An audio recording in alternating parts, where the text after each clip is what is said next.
नमस्कार। कहानी कलश में आपका हार्दिक अभिनंदन है। आज मैं कक्षा 10वीं के लिए उनके हिंदी कोर्स बी के लिए उसके संचयन भाग 2 से सपनों के से दिन पाठ लेकर उपस्थित हुआ हूं। और यह पाठ जो है गुरदयाल सिंह जी की आत्मकथा का एक अंश है। गुरदयाल सिंह पंजाबी भाषा के बहुत ही महत्वपूर्ण कवि हैं, लेखक हैं, कवि और लेखक है। लेखक आमतौर पर गद्यकार हैं। और इतना ही नहीं, मैं तो पंजाबी भाषा ही नहीं बल्कि पूरे भारतीय साहित्य में गुरदयाल सिंह जी का बहुत महत्वपूर्ण स्थान है। इन्हें ज्ञानपीठ पुरस्कार भी मिला है। सोचिए, इनको ज्ञान, इसलिए मैं कहता हूं कि ये बहुत महत्वपूर्ण है। इनके गद्य साहित्य को पढ़ेंगे, इनके आत्मकथा अंश को भी पढ़ेंगे, और जो इनके गद्य साहित्य है, इनकी रचनाएं हैं, उसे पढ़ेंगे तो आपको बहुत ही संवेदनाओं को झकझोरने वाली इनकी कहानियां होती हैं, इनके उपन्यास होते हैं। ये महत्वपूर्ण गद्यकार हैं भारतीय साहित्य के। तो आइए सबसे पहले हम सपनों के से दिन पाठ को माइंड मैप के द्वारा करते हैं कि कैसे। सपनों के से दिन, मुख्य पात्र लेखक, बचपन के साथी PT sir headmaster Sharma ji. और हेडमास्टर मदन मोहन शर्मा जी का सद्व्यवहार, छात्रों के प्रति सहानुभूति, लेखक को पुरानी किताबें दिलवाना, पीटी सर को मुअत्तल करना, ये मुख्य पॉइंट। इसमें कुछ त्रुटियां हैं, टाइपिंग एरर है, तो आप उसे नज़रअंदाज कर सकते हैं। छुट्टियों के गृह कार्य की चिंता सताना, पिटाई का डर सताना, ओमा का आदर्श सामने रखना, मास्टरों की पिटाई को सस्ता सौदा समझना। अगला है, मित्रों के साथ खेलते हुए भाषा कभी बाधा नहीं बनती है। गर्मियों की छुट्टियों में ननिहाल जाना, दूध दही खाना, दोपहर में तालाब में नहाना। अंग्रेज अफसरों द्वारा लोगों को फौज में भर्ती करने के लिए प्रलोभन देना, नौटंकी करना, बच्चों के मन में धूली वर्दी पहनकर, धूली में बड़ी की मात्रा होगी, देखिए ये टाइपिंग एरर है, वर्दी पहनकर फौजी होने के अरमान जागना। पीटी सर का भय, उनका बच्चों के साथ कठोर व्यवहार करना, फारसी की कक्षा में मुर्गा बनने का पनिशमेंट देना, मास्टर प्रीतम चंद के बच्चों को स्काउटिंग का अभ्यास करवाते हुए शाबाशी देना, कॉपी में गुड की अपेक्षा अधिक मूल्यवान लगता था। पीटी सर से इतने बच्चे डरते थे कि वो साल भर में वो एक बार अगर शाबाश कह दे तो दूसरे टीचर, दूसरे अध्यापक उनके नोटबुक में गुड जो लिखते थे, उनके काम को देखकर उनसे कहीं ज़्यादा मूल्यवान उन्हें वो लगता था। क्यों लगता था, ये आप कहानी जब पढ़ेंगे, सुनेंगे तो आपको पता चलेगा। अब देखिए यहाँ पे पाठ की रूपरेखा किस तरह की है। पाठ की रूपरेखा सपनों के से दिन गुरदयाल सिंह द्वारा लिखित उनकी आत्मकथा का एक अंश है। इसमें लेखक ने आज के से लगभग 60-70 वर्ष पहले के अपने विद्यालयी जीवन का चित्रण किया है। लेखक ने अपने स्कूली जीवन के अनुभवों को वर्णित करते हुए कहा है कि उनके साथ खेलने वाले उसके सभी साथी आसपास के इलाकों एवं राज्यों के निम्न मध्यम वर्ग के बच्चे थे। वे नंगे पांव, फटी मैली सी कच्छी पहने, टूटे बटनों व फटे कुर्ते और बिखरे बालों वाले खेल के पीछे दीवाने बच्चे थे। घुटने, पांव, पिंडलियों पर चोट खाए हुए और इस चोट के लिए घर के सदस्यों से सहानुभूति की जगह और अधिक पिटाई खाने वाले, किंतु पिटकर भी खेल न छोड़ने वाले बच्चे थे। बच्चों के लिए खेल बहुत मज़ेदार होता है। खेल के प्रति उनका आकर्षण इतना होता है, अरे भाई मैं क्या बताऊं, बच्चे तो बच्चे, हम भी अध्यापक भी बच्चों को जब मैदान में खेलते हुए देखते हैं, चाहे क्रिकेट हो या फुटबॉल हो या वॉलीबॉल हो, तो यकीन मानिए मेरा भी दिल मचलने लगता है। और मैं तो कई बार उधर से गुजरता हूं तो बच्चों से कहता हूं, दिखाओ मैं बैटिंग करता हूं, और या दिखाओ मैं बॉलिंग करता हूं। तो बच्चे इतने प्रफुल्लित होकर शामिल करते हैं हमें अपने खेल में कि बस मत पूछिए। ये मैं अपना अनुभव बता रहा हूं। तो ये यहाँ पर वही है, बच्चों का खेल प्रेम, ये तो जग जाहिर है। लेखक ने अपनी आत्मकथा के इस अंश में स्पष्ट किया है कि बचपन में सभी बच्चों का एक जैसा हाल होता है। मध्यम वर्गीय परिवार के बच्चे बेतरतीब व मैले से कपड़े, फटे छोटी छोटी गलियों में खेलते कूदते फिरते थे। भागते दौड़ते समय हाथ पैर छिलने या चोट लगने पर कोई परवाह नहीं करता, बल्कि परिवार वालों से डांट ही पड़ती थी। परंतु खेल के प्रति लगाव कम नहीं होता था। लेखक बच्चों के इस खेल प्रेम को तब समझ पाया जब उसने बाल मनोविज्ञान पढ़ा। सभी बच्चों की आदतें मिलती जुलती हैं। उन दिनों बच्चे स्कूल जाने में रुचि नहीं लेते थे और माता पिता भी पढ़ाई के लिए जबरदस्ती नहीं करते थे। लेखक का बाल्यकाल, लेखक का बचपन कैसा था? लेखक के अधिकांश मित्र राजस्थानी या हरियाणा के मूल निवासी थे, जो व्यापार के उद्देश्य से आए अपने परिवार के साथ यहाँ रहते थे। उनकी बोली कम समझ में आती थी, पर खेलने की बात सभी भली प्रकार समझ लेते थे।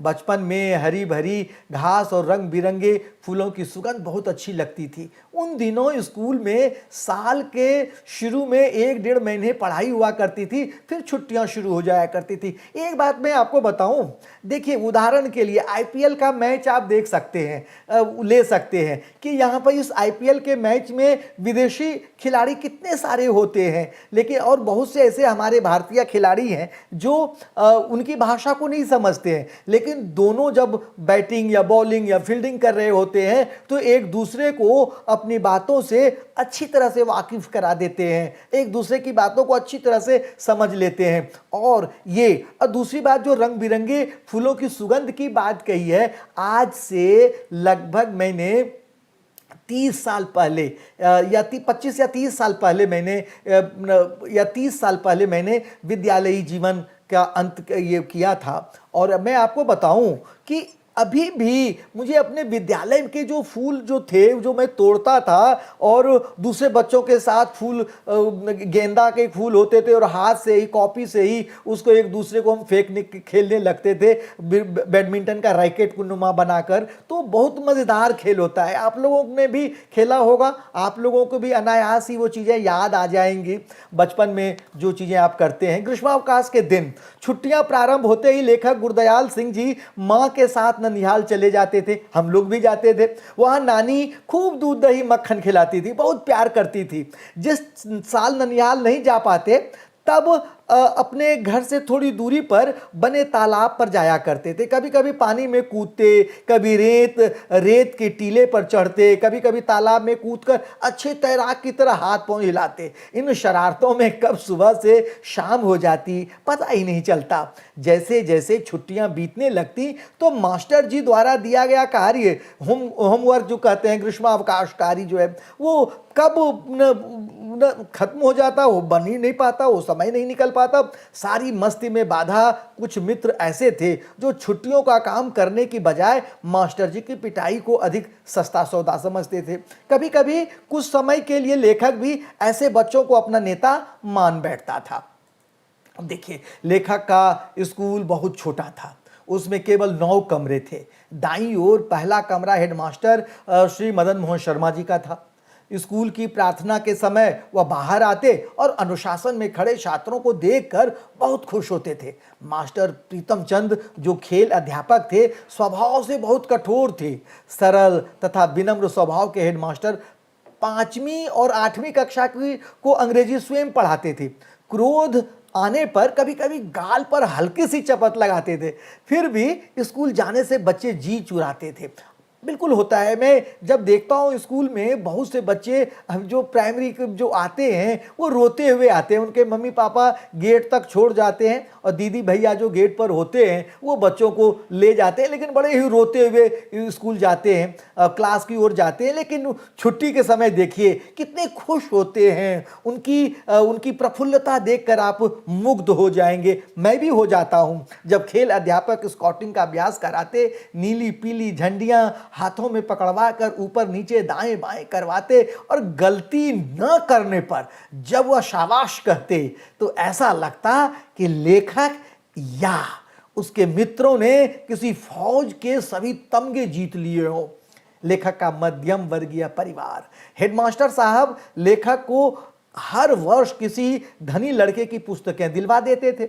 यद्यपि उन दिनों नई किताबें भी बहुत कम कीमत में आ जाती थीं, परंतु मध्यम वर्गीय परिवार के लिए 1 रुपये की भी बहुत कीमत थी।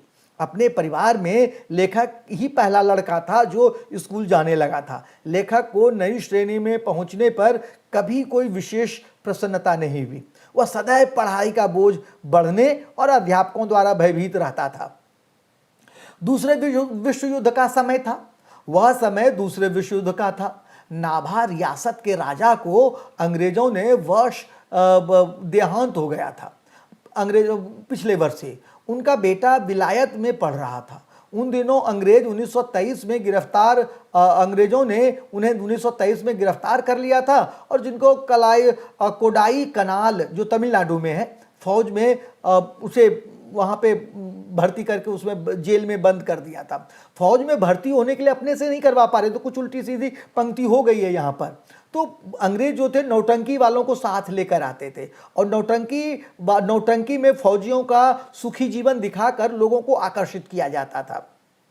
मास्टर प्रीतम चंद का व्यक्तित्व, मास्टर प्रीतम चंद का ठीकना कद, गठिला शरीर, दागों भरा चेहरा, बाज सी आंखें, चमड़े के चौड़े पंजे वाले बूट सभी लोगों का ध्यान खींचते थे। देखिए ये यहाँ पर जो मैंने किया है, उनके व्यक्तित्व पर भी प्रश्न हो सकता है, कॉम्पिटेंसी प्रश्न बनेंगे और उनके व्यक्तित्व चरित्र चित्रण कीजिए, अपने शब्दों में चरित्र चित्रण कीजिए। तो यहाँ से आप ले सकते हैं पॉइंट्स को कि वह लेखक को चौथी कक्षा में फारसी पढ़ाने लगे थे। एक बार उन्होंने कार्य न करने पर लड़कों को मुर्गा बना दिया। जब वह यह दृश्य हेडमास्टर साहब ने देखा तो वे बहुत क्रोधित हुए। उन्होंने शिक्षा विभाग के डायरेक्टर को शिकायत लिख भेजी और प्रीतम चंद को मुअत्तल कर दिया। एक बार लेखक ने देखा कि प्रीतम चंद भिगोए हुए बादामों का छिलका उतार कर पिंजड़े में बंद तोतों को खिला रहे हैं और उनसे बातें कर रहे हैं। उनका यह व्यवहार स्कूल के कठोरतापूर्ण व्यवहार से सर्वथा भिन्न था। बच्चों को चमड़ी उधेड़ देने के जो मुहावरे हैं उसे सत्य करते हुए पिटाई करते थे। यह सब कुछ आश्चर्यजनक ही लग रहा था बच्चों को।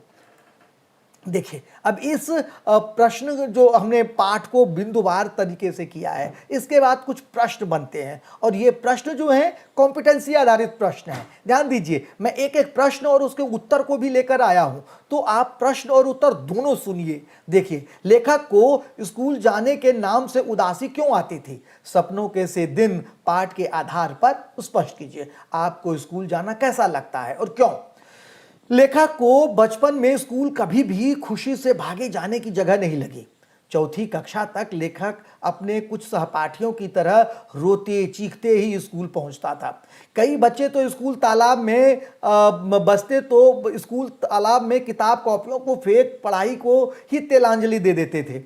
यह तब संभव हुआ जब कह रहे कि स्कूल में जीवन नीरस तथा कैदी सा होता था और उनके प्रति मन में निराशा के भाव होते हुए भी धीरे धीरे स्कूल उसे भाने भी लगा था। यह तब संभव हुआ जब स्काउटिंग के अभ्यास का मौका लेखक को मिला। नीली पीली झंडियों को हिलाते हुए परेड करना उसे अच्छा लगता था। धोबी से धुली वर्दी, पॉलिश किए जूते तथा जुराबों को पहनकर फौजी जवान की तरह महत्वपूर्ण आदमी बनने की लालसा ने स्कूल के प्रति उसके भाव को बदल दिया। लेखक को परेड में भाग लेना अच्छा लगने लगा और इस कारण स्कूल के प्रति उसका आकर्षण भी बढ़ गया। अगला प्रश्न है और यह भी कॉम्पिटेंसी प्रश्न है। लेखक अपने छात्र जीवन में स्कूल से छुट्टियों से मिले काम को पूरा करने के लिए क्या क्या योजनाएं बनाया करता था तथा उसे पूरा न कर पाने की स्थिति में किसकी भांति बहादुर बनने की कल्पना किया जाता था। देखिए अब इसका उत्तर यहाँ पर दिया दे रहा हूँ। लेखक अपने छात्र जीवन में स्कूल की छुट्टियों का मजा ही यूं ही जाने देना नहीं चाहता था, लेकिन छुट्टियों में मिले काम को पूरा करना भी जरूरी होता था। यदि छुट्टियों का काम पूरा किए बगैर स्कूल जाता तो शिक्षकों द्वारा पिटाई होने का भय था। इस कारण उन कामों को पूरा करने की योजनाएं बनाता था। लेखक हिसाब लगाता कि गणित के शिक्षक ने 200 से कम सवाल हल नहीं करने हैं, हमने 200 सवाल कम से कम दिए हैं और 10 सवाल अगर रोज किए जाएं तो 20 दिन में 200 हो जाएंगे। लेकिन ऐसा वह तब सोचना शुरू करता जब छुट्टियों के समाप्त होने में केवल 1 महीना शेष बचता। अगले 10 दिन खेल कूद में बीत जाते। तब पिटाई का भय शुरू बढ़ जाता। पिटाई के भय को दूर करने के लिए 10 की बजाय 15 सवाल रोज निकालने की योजना बनाता। योजना बनाने के बाद छुट्टियां कम लगने लगती, तेजी से समय व्यतीत हो जाता। लेखक के बचपन के कई साथी ऐसे थे जो सवाल करने के बदले शिक्षक की पिटाई को सस्ता सौदा समझते थे।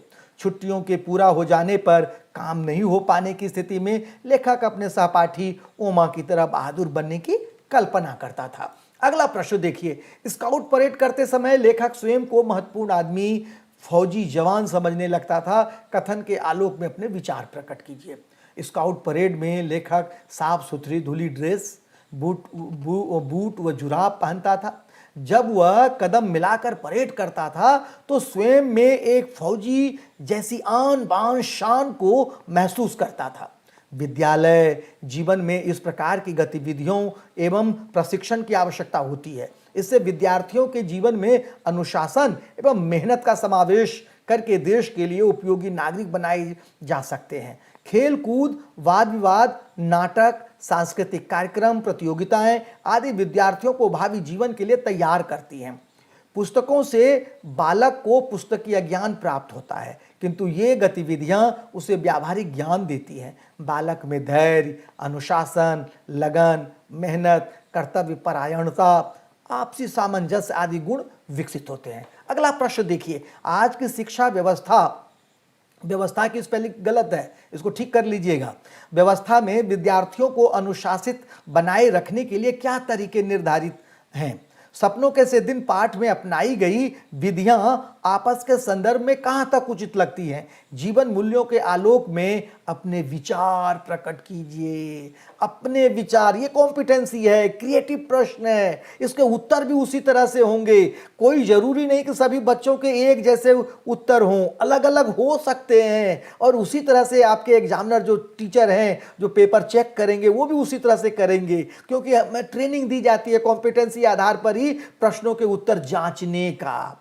सपनों के से दिन पाठ में लेखक ने अपने बचपन के दिनों के विद्यालय में अनुशासन के लिए अपनाए जाने वाले तरीकों का वर्णन किया है। स्कूल में विद्यार्थियों को अनुशासन में रखने के लिए उन्हें भयभीत किया जाता था। अनुशासन के नाम पर शिक्षक निरंकुशता तथा निर्दयता की हद तक उतर जाते हैं। चमड़ी उधेड़ने तथा खाल खींचने की धमकी से भी बच्चों को डराया जाता था।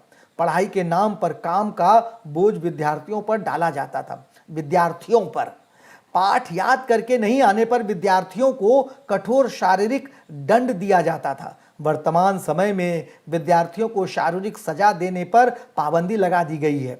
इसे अमानवीय माना गया है। विद्यार्थियों को अनुशासन में रखने के लिए आर्थिक दंड तथा कुछ दिनों के लिए विद्यालय से निलंबन की कार्रवाई भी की जाती है।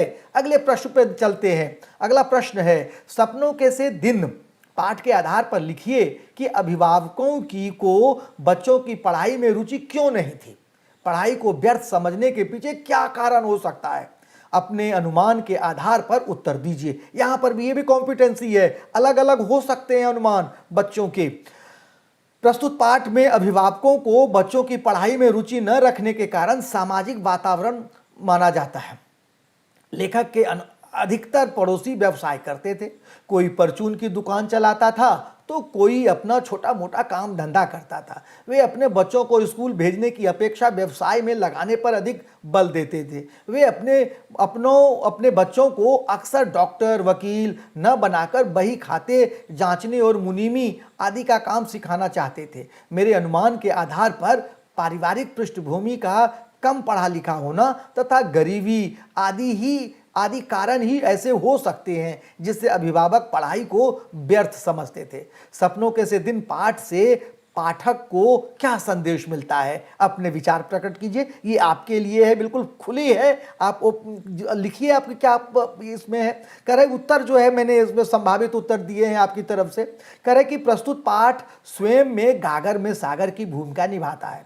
इस पाठ के माध्यम से शिक्षा के मूल्यों, जीवन में खेल कूद का स्थान, अनुशासन तथा बाल मन के उत्साह संबंधित चित्र को हमारे सम्मुख रखता है। इस पाठ के माध्यम से रुचिगत शिक्षा प्रणाली के दोषों को प्रस्तुत करते हुए वर्तमान शिक्षा प्रणाली को सुधारने का संदेश दिया गया है। इसी के साथ समाज में उपस्थित उन अभिभावकों को जो स्वयं कम पढ़े लिखे या अनपढ़ हैं, उनको शिक्षा के महत्व को बताने का प्रयास किया गया है। अब आपके लिए धन्यवाद शब्द है। धन्यवाद शब्द से पहले मैं कुछ बात आपसे करना चाहता हूं, तो सुनिए मैं क्या बात करना चाहता हूं। देखिए, इस पाठ से मैंने कोशिश की है कि कॉम्पिटेंसी आधारित प्रश्न पूछे जाएं। दीर्घ उत्तर या प्रश्न होंगे, 50 से 60 शब्दों में प्रश्न लिखने के लिए आता है, और ये प्रश्न जो होंगे 60 शब्दों में कॉम्पिटेंसी प्रश्न होंगे। उत्तर आपको देने हैं। उत्तर जब लिटरेचर है, साहित्य है, तो उत्तर जो है हर एक बच्चे का कोई जरूरी नहीं कि एक जैसे ही उत्तर हो। मैंने यहाँ कोशिश की है उत्तर देने की, लेकिन कोई जरूरी नहीं है कि एक जैसे उत्तर हो। उत्तर थोड़े बहुत अलग हो सकते हैं, लेकिन संदर्भ तो पाठ्य पुस्तक ही होगा। पाठ्य पुस्तक का जो पाठ है सपनों के से दिन, उसी के आधार पर आप कर सकते हैं। अपने विचार व्यक्त कीजिए, पाठ से उदाहरण दे दीजिए। ये है आपको अच्छे अंक लेने का तरीका।